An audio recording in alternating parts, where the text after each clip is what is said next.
प्यारे साथियों नमस्कार। क्या हाल चाल है आप लोगों का। उम्मीद करता हूँ स्वस्थ होंगे, मस्त होंगे। प्यारे साथियों, मैं गोपाल सर। आज की क्लास आप लोगों के लिए काफी इंपॉर्टेंट और धमाकेदार जाने वाली है, क्योंकि आज मैं आप लोगों के लिए लेके आया हूँ बिहार बोर्ड क्लास 8 जो आप लोगों की गणित वाली बुक थी, उसका हम चौथा चैप्टर आंकड़ों का प्रबंधन प्रश्नावली 4.1 का पार्ट 1 भी बात करने वाले हैं। वो भी एकदम आसान भाषा में, कमजोर बच्चा जो भी है उसके लिए ये क्लास काफी विशेष होने वाली है और काफी मजेदार भी होने वाली है। तो चलिए वीडियो को करते हैं स्टार्ट। वीडियो स्टार्ट करने से पहले आप लोगों से रिक्वेस्ट है, चैनल पे नए हो तो सब्सक्राइब जरूर से कर देना, ताकि मैं जो भी वीडियो बनाऊंगा आप तक पहुंच सके। तो चलिए करते हैं वीडियो को स्टार्ट।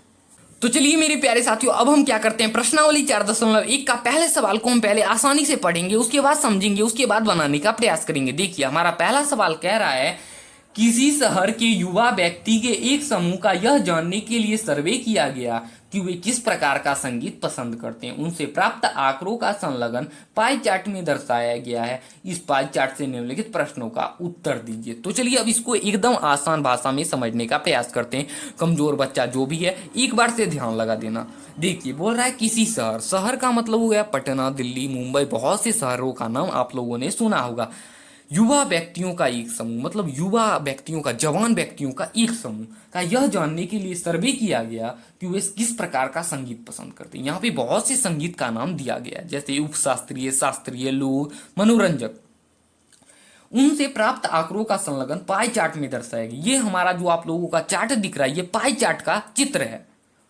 इस पाई चार्ट से निम्नलिखित प्रश्नों का उत्तर दीजिए। मतलब इस चार्ट की मदद से हमको क्वेश्चन नंबर 1 से लेके क्वेश्चन नंबर 3 तक को जवाब देना है। तो चलिए हम पहले इस चित्र को समझते हैं। देखिए उप शास्त्रीय संगीत को 20% लोगों ने पसंद किया, शास्त्रीय संगीत को 10% लोगों ने पसंद किया, और लोक संगीत को 30% लोगों ने पसंद किया, और मनोरंजक संगीत को 40% लोगों ने पसंद किया। तो चलिए इतना तक में कोई दिक्कत नहीं होनी चाहिए, कोई दिक्कत नहीं। अब चलिए पहले सवाल को समझने का प्रयास करते हैं। हमारा क्वेश्चन नंबर 1 कह रहा है, यदि 20 व्यक्ति शास्त्रीय संगीत पसंद करते हैं तो कुल कितने युवा व्यक्ति का सर्वे किया गया। बोल रहा है यदि 20 व्यक्ति शास्त्रीय संगीत को पसंद करते हैं तो कुल कितने युवा व्यक्ति का सर्वे किया गया।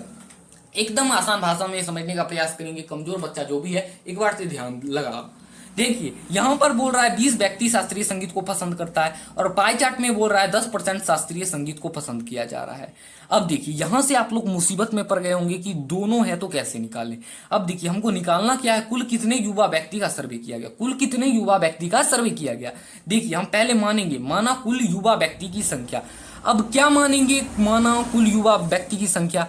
ए से लेके जेड तक में आप कोई भी संख्या को मान सकते हो। हमने माना एक्स को, आप a b c d e f g जो आपको मानना है वो मान सकते हो। हमने माना एक्स। तो चलिए हम पहले लिखते हैं क्वेश्चन नंबर 1।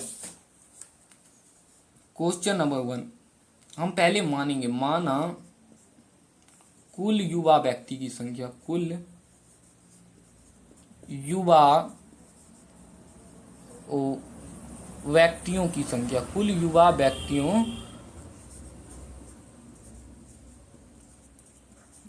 की संख्या, कुल युवा व्यक्तियों की संख्या। बस अब देखिए क्वेश्चन में आप लोगों को एक चीज और दिखाना पड़ेगा। पाई चार्ट में देखिए यहां पर क्या दिख रहा है, शास्त्रीय संगीत को 10% लोगों ने पसंद किया। ये आप लोगों को दिख रहा है। आप बोलोगे हाँ सर, शास्त्रीय संगीत को 10% लोगों ने पसंद किया। अब कुल का 10%, कुल हमने क्या माना है एक्स, यानी कुल युवा व्यक्ति की संख्या हमने एक्स माना है, तो हम लिखेंगे एक्स का 10% और बराबर में 20 लिख देंगे। अब देखिए एक्स यहां पर लिखा है, और का मतलब होता है गुना, यानी कि एक्स और गुना 10। अब परसेंट का मतलब होता है 10/100 बराबर 20। अब देखिए 10/100 ये इधर है गुना में, और इधर जाएगा तो भाग में हो जाएगा, यानी कि 100 ऊपर आ जाएगा और 10 नीचे आ जाएगा। यानी x बराबर हमारा हो जाएगा 20 गुने में 100 ऊपर आ जाएगा और 10 नीचे चले जाएगा। अब देखिए 10 को क्या बार पढ़ेंगे सो 20 आ जाएगा, यानी 2 बार पढ़ेंगे, यानी कि x बराबर आ जाएगा। देखिए 2 को 100 से गुना कर देंगे तो आ गया हमारा आंसर 200। एकदम देखिए आसान भाषा में हमारा आंसर आ गया। अब हम लिखेंगे अतः, यहां पर लिखेंगे, आप सब नोट करते जाना, एक कॉपी कलम लेके बैठो। लिखना अतः 200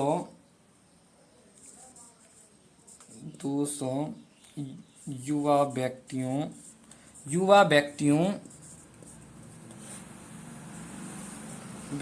का सर्वे किया गया।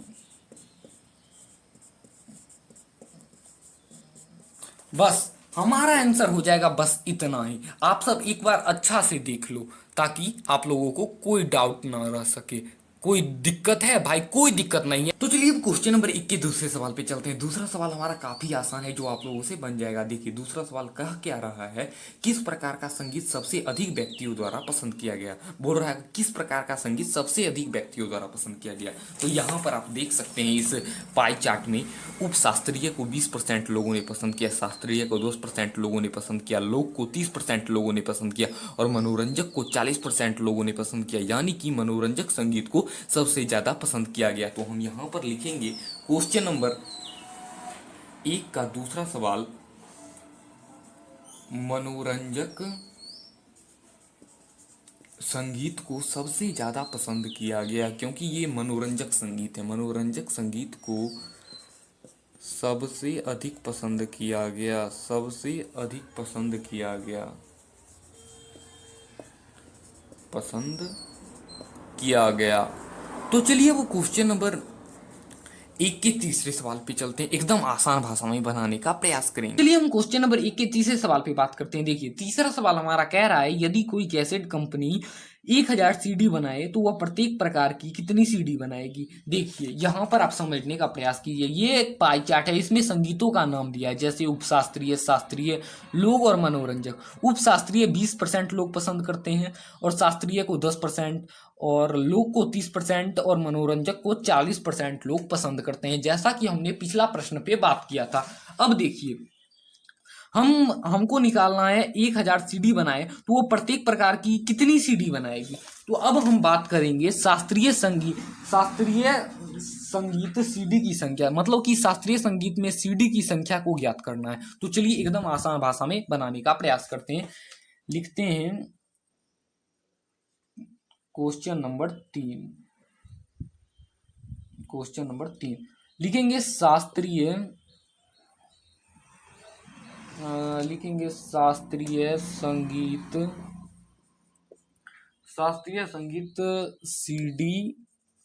संगीत में सीडी की संख्या, यानी कि सीडी की संख्या लिखेंगे 1000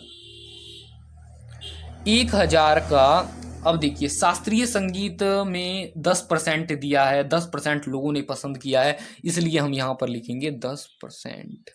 यहां तक में भाई कोई दिक्कत नहीं होनी चाहिए, कोई दिक्कत नहीं। अब 1000 का मतलब होता है गुना, यानी 10/100। अब देखिए 0 से 0 ये दोनों कट जाएगा, यानी कि अब 10 को गुना करेंगे तो हमारा आ जाएगा 100 आंसर। यानी कि शास्त्रीय संगीत में सीडी की संख्या बराबर 100। बस हमारा आंसर ये आ जाएगा। अब देखिए अब हम निकालते हैं उपशास्त्रीय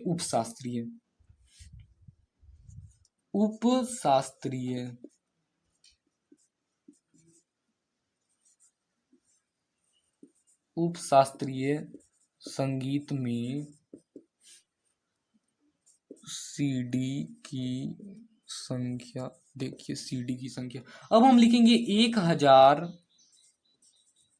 1000 का उपशास्त्रीय में 20% लोगों ने पसंद किया, तो हम यहां पर लिखेंगे 20%, यानी कि 1000 गुने 20 और बट्टे में 100। 0 से 2 0 कट गया, यानी कि 10 को 20 से गुना करते हैं तो हमारा आंसर आ जाता है 200। यानी कि उपशास्त्रीय संगीत में सीडी की संख्या आ गया 200, शास्त्रीय में आ गया 100। बस हमारा आंसर यही हो जाएगा। अब तक हमने शास्त्रीय संगीत और उपशास्त्रीय संगीत के सीडी की संख्या निकाल ली थी, अब हम मनोरंजक संगीत के सीडी की संख्या निकालने वाले हैं। तो चलिए हम निकालते हैं मनोरंजक संगीत की सीडी की संख्या। लिखेंगे मनोरंजक संगीत की सीडी की संख्या। देखिए मनोरंजक संगीत की सीडी की संख्या बराबर हम लिखेंगे 1000 का मनोरंजक संगीत को 40% लोगों ने पसंद किया था, इसलिए हमने लिखा 1000 का मतलब होता है गुना, यानी 40/100। 100 के दोनों जीरो से 1000 का दोनों जीरो कट गया, यानी कि 10 गुने 40 बचा। 10 को अगर 40 से गुना करते हैं तो हमारा आंसर आ जाता है 40। बस हमारा आंसर यही हो जाएगा, यानी कि हो जाएगा मनोरंजक संगीत के सीडी की संख्या बराबर 400। बस अब देखिए, लोक संगीत की सीडी की संख्या अब निकालना है, इसको 30% लोगों ने पसंद किया। देखिए इसी सवाल में हम इसको भी निकाल देंगे। लोक संगीत की सीडी की संख्या, लोक संगीत की सीडी की संख्या बराबर में 1000 का 30%। अब देखिए 1000 का मतलब होता है गुना, 30% यानी 30/100। 100 के दो जीरो से 1000 का दो जीरो कट गया। 10 को 30 से अगर गुना करते हैं तो हमारा आंसर आ जाता है 300, यानी कि लोक संगीत के सीडी की संख्या बराबर आ गई। चलिए मेरे प्यारे साथियों, अब हम चलते हैं क्वेश्चन नंबर 2 पे। क्वेश्चन नंबर 2 को भी एकदम आसान भाषा में बनाने का प्रयास करेंगे। तो चलिए क्वेश्चन नंबर 2 को पहले पढ़ लेते हैं, उसके बाद समझने का प्रयास करेंगे। देखिए क्वेश्चन नंबर 2 हमारा कह रहा है 360 व्यक्ति का एक समूह से 3 ऋतु वर्षा, सर्दी और गर्मी में से अपनी मनपसंद ऋतु के लिए मतदान करने को कहा गया। इनसे प्राप्त आंकड़ों का संलग्न चित्र में दर्शाया गया। बोल रहा है 360 व्यक्ति का एक समूह है जिसमें 3 ऋतु वर्षा, सर्दी और गर्मी में से अपनी मनपसंद ऋतु के लिए मतदान करने को कहा गया, यानी वोट देने को कहा गया। तुम्हारा जो ऋतु पसंद है तुमको, तुम उस पर वोट दो। इनसे प्राप्त आंकड़ों का संलग्न चित्र में दर्शाया गया। ये हमारा चित्र है, इसमें दर्शाया गया। देखिए ग्रीष्म यानी गर्मी, वर्षा और शीत ये ऋतु का नाम दिया है। इसमें वोट जितना जितना मिला है उसका नाम दिया है। देखिए गर्मी को 90 वोट मिला, वर्षा को 120 वोट मिला और शीत को 150 वोट मिला, यानी कि 150 वोट मिला। अब देखिए हमारा पहला प्रश्न कह रहा है किस ऋतु को सबसे अधिक वोट मिला, यानी कि किस ऋतु को सबसे अधिक मत मिला, वोट मिला। देखिए गर्मी को 90 वो मिला, वर्षा को 120 मिला और शीत को 150 मिला, यानी कि शीत ऋतु को 150 वोट मिला। तो यहां पर हम लिखेंगे क्वेश्चन नंबर 2 का पहला प्रश्न, लिखेंगे शीत ऋतु को सबसे अधिक मत मिला, सबसे अधिक मत मिला।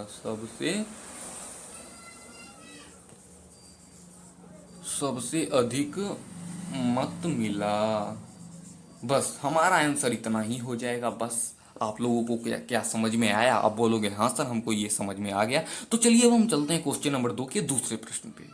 चलिए मेरे प्यारे साथियों, अब हम चलते हैं क्वेश्चन नंबर 2 के दूसरे सवाल पे। दूसरा सवाल काफी आसान है लेकिन थोड़ा सा मुश्किल भी है, लेकिन मैं आप लोगों के लिए आसान बना दूंगा। देखिए दूसरा सवाल हमारा क्या रहा है, प्रत्येक त्रिज्याखंड का केंद्रीय कोण ज्ञात कीजिए। केंद्रीय कोण आप लोग इसके बारे में कभी नहीं सुने होंगे, आज सुन रहे हैं। देखिए केंद्रीय कोण निकालने के लिए हमको ऐसा चार्ट बनाना पड़ेगा, जैसा कि आप लोगों को यहाँ पर दिख रहा है। ऐसा चार्ट हम लोगों को बनाना पड़ेगा। तो चलिए इसको बनाते हैं एकदम आसान भाषा। देखिए इस तरह से चार्ट बनाया जाता है त्रिज्याखंड के केंद्रीय कोण को ज्ञात करने के लिए। देखिए यहाँ पर ऋतु का नाम दिया है ग्रीष्म, वर्षा, शीत, जैसा कि आप लोगों के बुक में दिया है। मतों की संख्या ये है 90, 120 और 150। अब ये कुल यानी कि सबको जोड़ के 360 आ रहा है। अब देखिए संपूर्ण का भाग क्या होता है, यहाँ पर 90 में 360, इसी को कहते हैं संपूर्ण का भाग। देखिए 90 बट्टे में थोड़ा सा छोटा चार्ट बन गया, इसे कॉपी पे बनाना चाहिए था, हमने बोर्ड पे बना दिया, लेकिन आप लोग कॉपी पे लिखना, ठीक है। अब देखिए 90 को कितने बार में काटेंगे सर? 360 आएगा। देखिए 9 को 4 से काटिए तो 9 चौके 36 आता है, तो यानी 0 से 0 और 9 चौके 36, यानी कि 1/4 हमारा 4 आंसर आ रहा है। आप सब एक बार नोट करते जाना, ठीक है भाई। अब देखिए 120 बट्टे में 360, 0 से 0 कट गया, 12 या 36, यानी कि 1/3। अब देखिए 150 बट्टे में 360, 0 से 0 कट गया। अब देखिए 15 को कितने बार काटेंगे तो 36 आएगा। देखिए 15 में 36 नहीं आता, इसलिए हम लिख देंगे 15 बट्टे का 36। देखिए इतना तक में कोई दिक्कत नहीं होनी चाहिए भाई, कोई दिक्कत नहीं। अब देखिए केंद्रीय कोण कैसे ज्ञात करेंगे? केंद्रीय कोण का मान होता है 360 डिग्री, यानी कि हम यहाँ पर 1/4 गुने 360, 4 को 360 से काटेंगे तो कितना आएगा, यानी कि 90 को 4 से गुना कीजिए तो 360 आता है, यानी कि 90 डिग्री आ गया। ग्रीष्म का केंद्रीय कोण 90 डिग्री, वर्षा का आएगा 1/3 गुने 360, देखिए 3 से 360 को काटेंगे कितना बार में, 1 से 1, 2, यानी कि 120 आ गया इसका। फिर 15/36 अगुने 360, ये 36 है। अब देखिए 36 को अगर हम 10 बार पढ़ते हैं तो 360 आ जाता है, यानी कि 10 को फिर हम 15 से गुना कर देंगे तो 150 आंसर आ जाए। बस हमारा आंसर इतना ही हो जाएगा। उम्मीद है आप लोग समझ गए होंगे। तो चलिए अब हम क्वेश्चन नंबर 2 के तीसरे सवाल पे चलते हैं। तीसरा सवाल हमारा काफी आसान है। बोल रहा है इस सूचना को दर्शाने के लिए एक पाई चार्ट खींचिए। देखिए पाई चार्ट का चित्र कुछ इस प्रकार से है। तो चलिए हम पाई चार्ट आप लोगों को बना के दिखाते हैं, यानी कि कॉपी पे हमने बना रखा है। देखिए ये पाई चार्ट का चित्र है। ये पाई चार्ट बना लेंगे, उसके अंदर लिखेंगे ग्रीष्म 90 डिग्री, शीत 150 डिग्री, वर्षा 120 डिग्री। तो चलिए आज की वीडियो यही रहने देते हैं। मिलते हैं अगली वीडियो में पार्ट 2 के साथ, क्वेश्चन नंबर 3 के से लेके क्वेश्चन नंबर 5 तक। तब तक के लिए धन्यवाद।